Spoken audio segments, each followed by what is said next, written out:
Stop holding yourself back. Life is too short for you to be living for someone else. You need to learn to put yourself first. You deserve to have peace.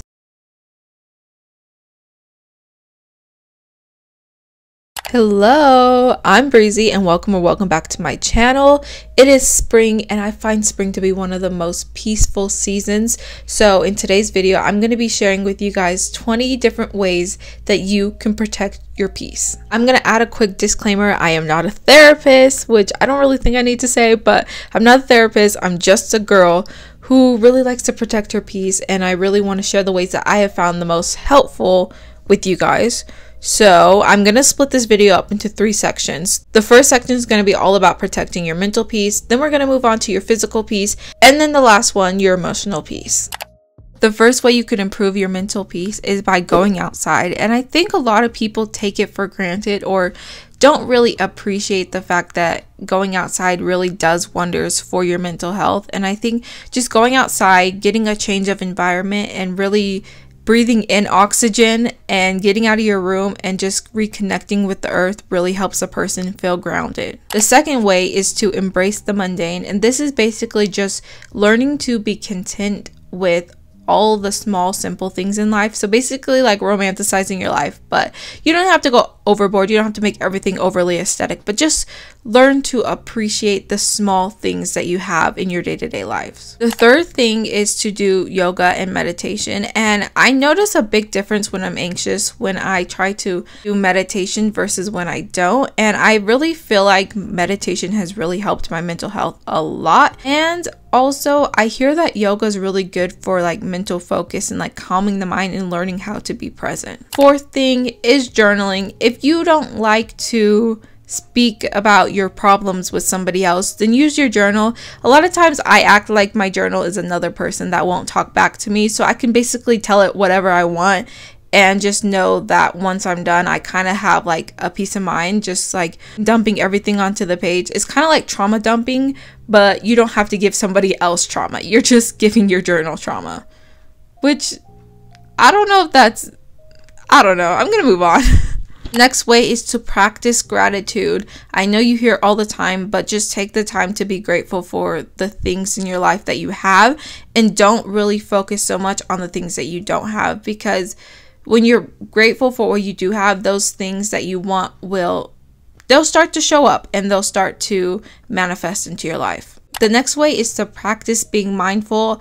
I have tried to be mindful for so long, but I think the only times I'm really mindful is when I'm doing meditation or just something that makes me focus on my breath. I think being mindful is good, especially if you're the type of person who overthinks and tends to have spiraling thoughts.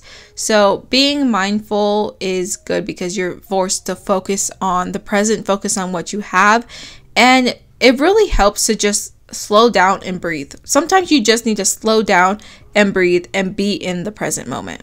Next way is to use affirmations. So if you're the type of person who thinks negatively about yourself, you can try to counteract that by telling yourself positive affirmations. And it's kind of like one of those fake it till you make it type of situations where the more you tell yourself something, the more you subconsciously begin to believe it, and that's what you become. The last one is going to therapy. And I know it's not affordable for everybody, but if you can and you've really tried everything else and nothing's helping, I really think therapy might be the thing for you. Now we're going to move on to some of the physical ways that you can incorporate more peace into your life. So the first one is to declutter and clean your room, because we all know that when you have a messy room or a messy space, your mind is just all over the place. So take like 5, 10, 15 minutes to clean your entire space. The next way is to let go of people and things that no longer serve your life in a positive way. And you know, people come and go. Some people are only meant to be in your life for a certain amount of time. And you shouldn't spend your life trying to chase people who do not give you the same attention back, who do not want to chase you back. Move your body. I am the type of person where I do not like to exercise. I do not like to do anything, but I have been trying to stretch every day, and I notice a difference in my body when I do stretch versus when I don't. And I think that you don't really regret working out afterwards. It kind of gives you that serotonin boost. But there are ways to move my body without having to do like strenuous activity. So things I like to do is stretch. I've noticed a big difference when I stretch versus when I don't, and I've been trying to do it every single day so that I don't have extreme back problems when I'm 21. Fourth thing is to take a cold shower, and I try a cold shower, and it's something you kind of have to build up to. So I would recommend like starting with warm water and then slowly increasing the amount of cold that you have in there. But taking a cold shower actually boosts your immunity and it improves circulation. Next thing is to stay hydrated. I'm very guilty of not drinking water throughout the day. I just kind of forget, even if it's right in front of me. So make sure you're staying hydrated because you need water to survive. This is a big one, and this is one I've been trying to do more of this year, but take care of your body when you feel like there's something wrong. And I mean, make those doctor's appointments, make those dental appointments, make whatever appointments you have to do. If you feel like there's something wrong, then go get it checked out. And don't let anybody, if you know there's something wrong and people are just telling you, you know, it's on your head, don't believe them because it probably isn't. Keep fighting for yourself. The last one in this category is to switch up your routines.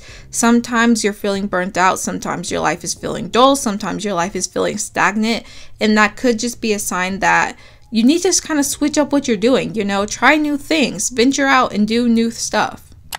We're moving on to the final category, which is your emotional piece. And the first thing you need to do is learn to let go and detach. And I struggle with this, but I think that when you don't attach yourself to certain things, you're able to grow a lot more as a person and you don't feel stuck because you're not attached to the idea of something. Stop suppressing your emotions and find a healthy way to cope. Now, this could be different for everyone, so I'm not going to really tell you what to do, but don't keep everything inside. You have to feel your emotions, because if you don't, then you end up waiting a while. It could be years, and then all of those emotions come out all at once, and that's just not the move. Do shadow work, and I've been doing this and I've been finding out a lot of interesting things about myself.